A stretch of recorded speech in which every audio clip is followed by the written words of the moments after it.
Light of कीजिए, light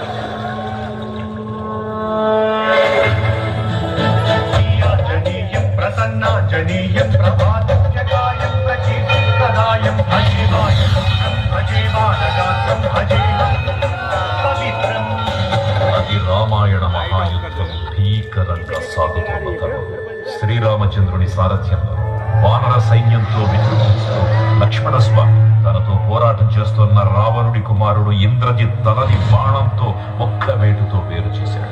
Indrajit మరణ వార్త విన్న రావణుడు ఆవేశంతో ఊగిపోయాడు. ప్రతీకారం కోసం పాతాళ లోకాధిపతి తన సోదరుడు అయినటువంటి మహిరావణుడి సహకారం కోరాడు.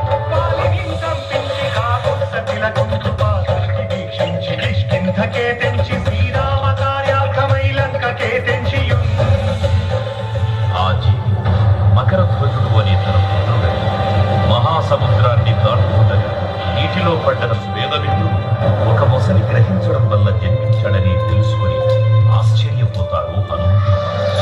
బ్రహ్మాండమైనట్టి ఆశక్తి వైచి ఆ లక్ష్మణం మూర్తనుందింపగానప్పుడే పురాంతమయ్యుండ నవ్వేళ నుండి భీషణుడేడు కంటోడు వచ్చి పట్టాభిషేకంబు చేయించి సీతామహాదేవిని తెచ్చి శ్రీరామునిచ్చి అంతన్నయోధ్యాపురించొచ్చి పట్టాభిషేకంబు సంరంభమైందా రక్తవర్ణం దినకరవదనం తీక్ష్ణదంష్ట్రాకరాళం రమ్యతేజం గిరిజలనగరం కీర్తిపంచాదిభద్రం రాజయోగం సకల శుభనిధిం